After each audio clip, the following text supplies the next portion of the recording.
maka massa glukosanya yang ditambahkan tadi adalah 362,34 gram. Itu contoh mengenai tekanan blok. Kita memasuki contoh kenaikan titik didih.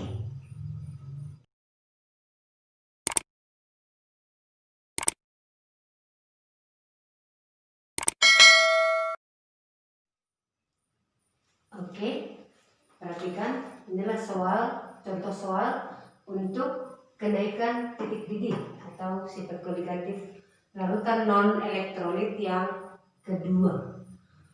Ini contohnya, jika 30 gram urea, itu mR-nya 60, dilarutkan ke dalam 500 gram air, dan diketahui Kb air sama dengan 0,52 derajat per molar. Itulah titik didih larutan tersebut. Berarti ini yang ditanya itu titik didih larutan. Berarti penyelesaiannya, ya, titik didih larutan itu simbolnya apa? Titik didih larutan itu simbolnya Tb. Kalau pelarut murni Tb 0, itu kan? Ya, berarti kita masukkan rumus yang kedua, formula yang kedua. Delta Tb sama dengan Kb dikali molaritas. Molaritas itu adalah rumusnya ini. Sudah kita pelajari di video sebelumnya. Atau kita tuliskan ya, Kb kali gram per mr kali 1000 per P. Ini delta Tb. Berarti kita hitung dulu delta Tb-nya ya. Karena untuk dapat menghitung titik didih, delta Tb-nya dulu kita hitung. Baru nanti dapat rumus dari grafik bagaimana menghitung titik didih. Kb-nya tadi 0,52 kali massa zat terlarut 30 gram per mR-nya 60 kali 1000 per pelarutnya berapa? Massa pelarut 500 sama dengan, ya, ini berapa? Ini setengah ya. Ini kan 0,5, ini 2. Berarti setengah kali 2 itu 1. Berarti 0,52 kali 1 berarti sama dengan 0,52 derajat Celcius. Inilah kenaikan titik didihnya atau boilingnya. Berarti kalau sudah dapat kenaikan titik didihnya, ini bisa kita hitung titik didih larutan. Berarti delta Tb sama dengan, di video berikutnya bagaimana rumus mencari delta Tb ya, yuk. Sama dengan di grafik tadi sudah dijelaskan itu di video sebelumnya, yaitu Tb atau titik didih larutan dikurang titik didih pelarut murni. Ini artinya murni ya. Oke, ini sudah dapat delta Tb-nya 0,52 sama dengan Tb-nya, ini titik didih larutan. Berarti ini Tb dikurang ini titik didih pelarut murni. Berapa titik didih pelarut murni? Itu 100 derajat Celcius. Berarti Tb atau titik didih larutan sama dengan, dari rumus ini, 100 ditambah 0,52 sama dengan 100,52 derajat Celcius. Jadi titik didih larutan sesuai dengan di grafik itu harus di atas 100 derajat Celcius. Itu untuk titik didihnya sesuai grafik yang sudah dijelaskan. Sekian contoh mengenai nomor 2 dan contoh untuk nomor 3 penurunan titik beku. Kita lanjutkan berikutnya. Ini dia contohnya. Oke, inilah contoh soal dari sifat kualitatif yang ketiga, penurunan titik beku larutan. Ya, ini dia contohnya. Mari kita bahas pertama bersama-sama. Ayo diperhatikan ke depan.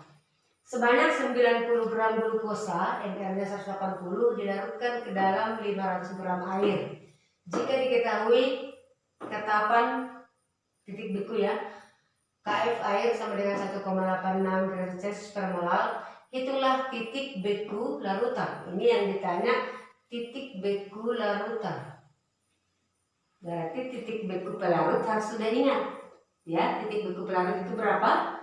0. Itu di sini nggak diketahui, tapi harus sudah diingat. Titik didih air dan titik bekunya harus sudah kau simpan di memori otakmu. Oke, berarti sama dengan kenaikan titik didih. Ini penyelesaiannya. Kita buat formulanya, delta TF sama dengan KF dikali M. M ini apa? Molaritas. Sesuai dengan satuan konsentrasi yang sudah kita bahas di video sebelumnya. Atau KF kali mol ini rumusnya sama dengan yang di sana, gram per ml kali 1000 per P. Oke, kita masukkan KF-nya 1,86, massa zat terlarut 90, MR-nya 180, ini 1000, massa pelarut 500 gram. Oke, ini kemarin setengah ya, ini 2, ini setengah kali 2 1, 1,86 kali 1 sama dengan ini 1,86 derajat Celcius. Inilah delta TF. Yang ditanya titik beku larutan, berarti delta TF itu apa rumusnya? Apa rumusnya? Ayo, siapa yang tahu? Sama dengan penurunan titik beku pelarut murni dikurang penurunan titik beku larutan. Berapa tadi? Oh, ini dulu kita isi ya. Delta TF-nya 1,86. Berapa yang di otaknya? Penurunan titik beku pelarut itu 0 derajat Celcius dikurang TF. Berarti TF atau penurunan titik beku larutan sama dengan 0 derajat Celcius dikurang 1,86 sama dengan minus 1,86 derajat Celcius. Sekian untuk contoh soal nomor 3. Kita lanjutkan ke contoh nomor 4, sifat koligatif larutan non-elektrolit tentang tekanan osmosis. Oke, inilah contoh soal untuk sifat koligatif larutan non-elektrolit yang keempat, yaitu tekanan osmosis. Formulanya F sama dengan MRT. M itu molaritas, sudah kita bahas di video berikutnya. R itu merupakan tetapan gas, sedangkan T itu adalah suhu mutlak. Itu sudah Ibu jelaskan sebelumnya. Jadi kita lihat ya, perhatikan semuanya, jangan ada lain-lain kerjanya. Oke, jika 5,6 gram senyawa non-elektrolit yang MR-nya 40 dilarutkan dalam air hingga volume larutan menjadi 3 liter. Pada suhu 5 derajat Celcius, hitunglah tekanan osmotiknya atau osmosisnya, sama itu. Jadi penyelesaiannya ya, kita buat rumusnya. V sama dengan mRT. Ini molar, berarti kalau molar dia rumusnya itu gram per mr kali 1000 per mililiter ya, kali R kali suhu mutlak. Kalau ini dalam derajat Celcius, berarti suhu mutlaknya ini berapa? 25 ditambah 273 ya. Ini berarti sama dengan gram zat terlarutnya 5,6 per mr nya 40 kali 1000 per larutannya berapa hingga volumenya 3 liter. Ini dalam satuan liter, yang kita buat dalam satuan mililiter, berarti 3 liter ganti ke mililiter, berarti dia menjadi 3000 dikali R nya harga tetapan 0,082. Ini suhu mutlaknya ini ya, derajat Celcius ditambah 273, berarti ini dia 25 derajat Celcius ditambah 273 itu sama dengan 298 Kelvin, berarti dikali 298. Oke, berarti ini coba ini berapa?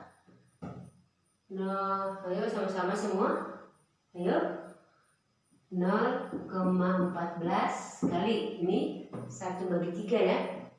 Berapa 1/3? 0. Kita buatlah 0,33 kali 0,082 kali 298 ya. Ayo dikalikan semua. Ayo, jangan malas-malasan, kalikan cepat. Jangan malas-malasan. Pi sama dengan dapat 1,14 atmosfer. Oke, bagus. Nah, berikutnya kita akan membahas keempat sifat koligatif untuk larutan yang elektrolit. Kalau yang tadi yang non elektrolit. Kita lanjut lagi materi kita.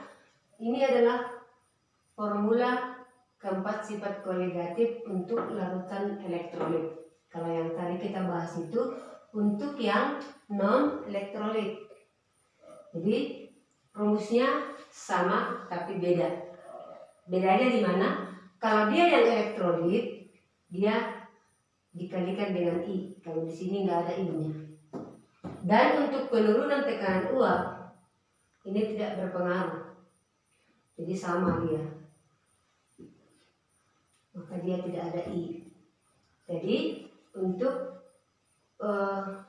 kenaikan titik didih, penurunan titik beku dan tekanan osmosis itu semuanya dikalikan dengan I. Apa itu I?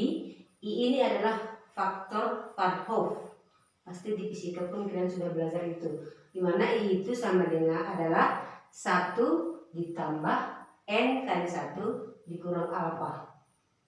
Alfa ini adalah derajat ionisasi elektrolit, sedangkan N ini jumlah koefisien kation dan anion. Jadi ini kuncinya di sini nanti untuk mengerjakan atau menggunakan formula atau rumus itu harus dikenalin senyawa itu apakah non elektrolit atau elektrolit. Ibu kasih tahu yang sering muncul untuk yang elektrolit non elektrolit ini ada beberapa yang sering muncul itu adalah urea.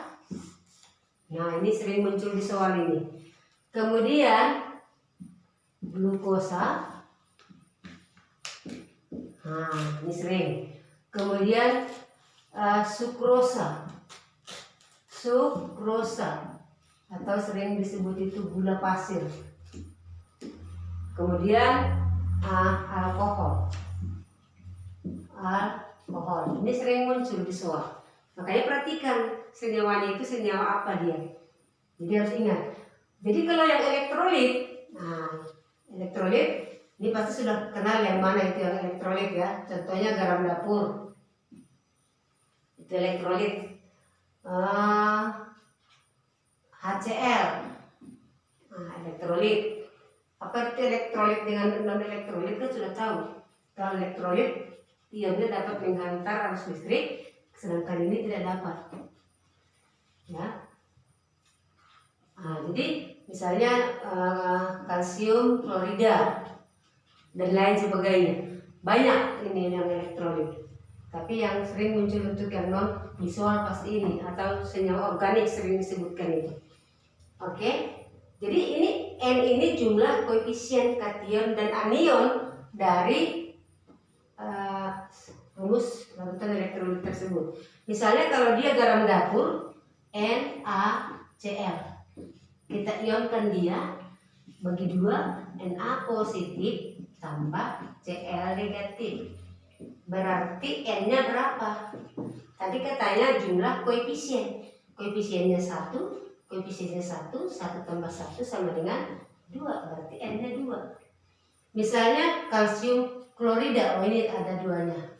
Sorry ya, itu kalsium klorida. Berarti CaCl2. Kita ionkan. Ca ini dia mengikat 2 Cl, berarti 2 positif tambah Cl. Berapa minus daripada Cl? Cl ini hanya mengikat 1 atom Ca, berarti ini 1. Jadi jumlah muatan positif dengan negatif harus kita samakan. Di sini jumlahnya 2, di sini masih 1, berarti kita tulis di sini 2. Jadi 1 kali 2, 2 kali 1, sama kan jumlahnya positif sama negatif. Oke, berapa harga N-nya? Jumlahkan koefisiennya. Di sini 1, di sini 2. 1 tambah 2 sama dengan 3. Nah, itu cara mencari N. Jumlah koefisien kation dan anion.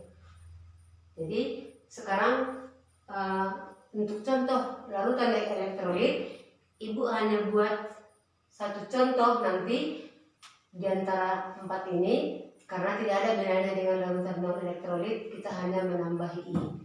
Dan satu lagi perlu diingatkan, di sini nanti jika harga N sama dengan 2, nanti I-nya gak usah kamu hitung. Pasti harga I sama dengan harga N. Atau kalau N-nya 2, nanti I-nya sama dengan 2. Tapi beda kalau 3. Kalau N-nya 3 itu tidak sama dengan I. Kalau N-nya sama dengan 2, kamu itu berarti I ganti aja langsung ke 2. Gak usah kau gunakan rumus ini. Oke? Ya. Sekarang kita masuk ke contoh. Oke. Ini hanyalah salah satu contoh dari rumus-rumus yang sudah ada mengenai tentang larutan elektrolit itu. Ya, soalnya kita baca sama-sama. Larutan NaCl 0,4 molar. Jadi langsung molarnya diketahui. Membeku pada suhu minus 1,488 derajat Celcius. Jadi sudah larutan dia, ya, makanya dia suhunya di bawah 0. Harus sesuai dengan yang di sana selalu. Jadi diketahui, karena ini ketawal, diketahui dia 1,86 derajat Celcius per molar, maka ditanya derajat ionisasi atau alfa. Ini yang ditanya.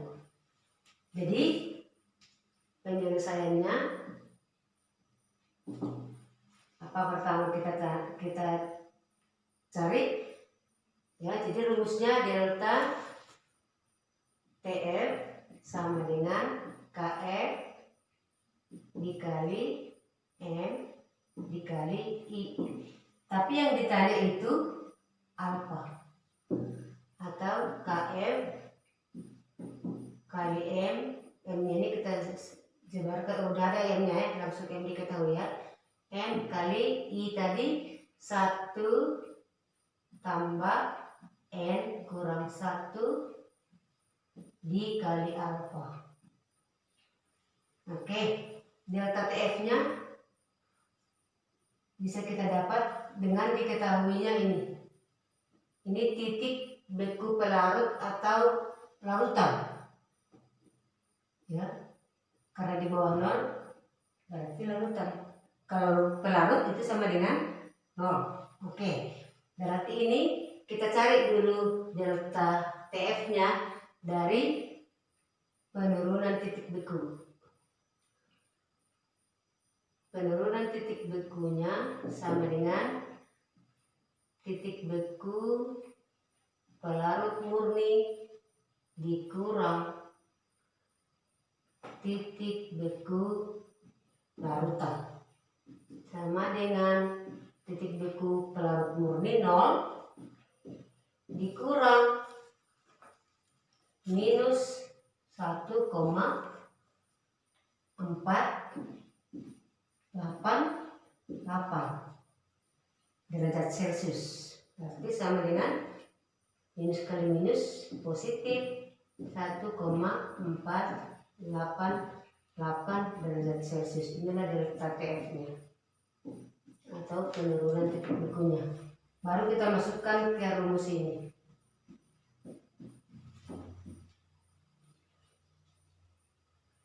Kita masukkan delta TF sudah dapat di 1,488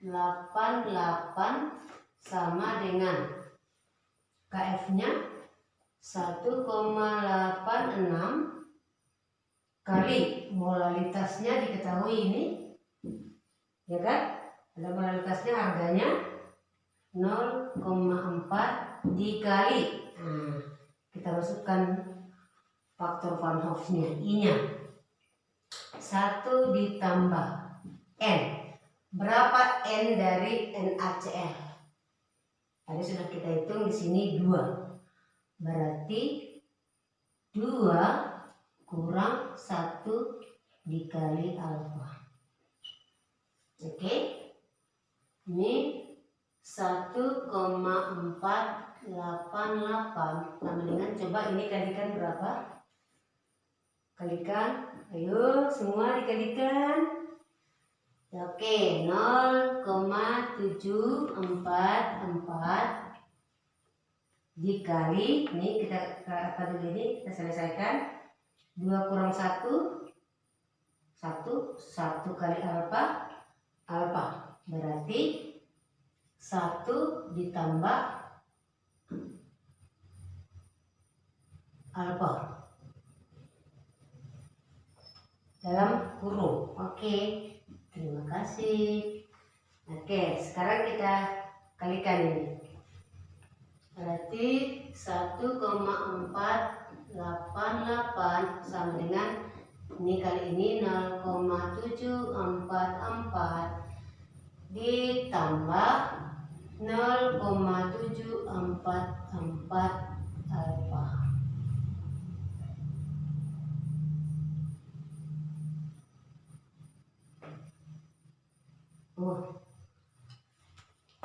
Oke.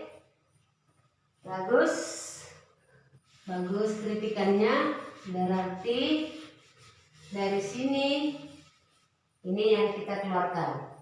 1 tambah alfa sama dengan, ayo, 1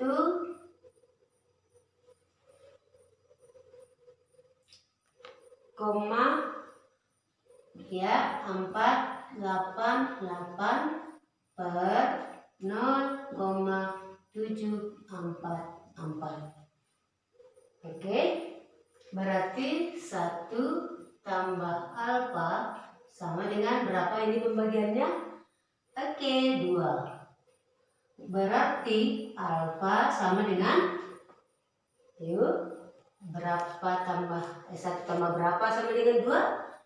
Iya, 1. Oke. Ya, terbukti alfanya 1. Apa artinya? Berarti larutannya ini elektrolit kuat. Ya, memang pas, NaCl ini elektrolit kuat. Jika nanti larutannya itu elektrolit lemah, berarti nanti alfanya, kalau dia elektrolit lemah, itu alfanya lebih kecil dari 0. Ini elektrolit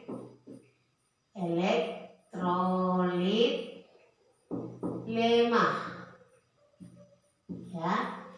Sedangkan kalau dia elektrolit kuat, elektrolit kuat itu sama dengan 1. Kenapa? Kalau dia elektrolit kuat berarti dia terionisasi sempurna. Mol terurai per mol gula-gula. Itu alfa kan? Mol terurai per mol gula-gula. Jadi kalau dia lemak hanya sebagian yang terurai, nggak habis dia terurai, makanya dia harus di bawah 1. Ini bukan lebih kecil dari 0, lebih kecil dari 1. Sorry, lebih kecil dari 1. Ini sama dengan 1. Oke, sekian. Kalau ada kurang lebihnya mohon dimaafkan. Sekian dan terima kasih.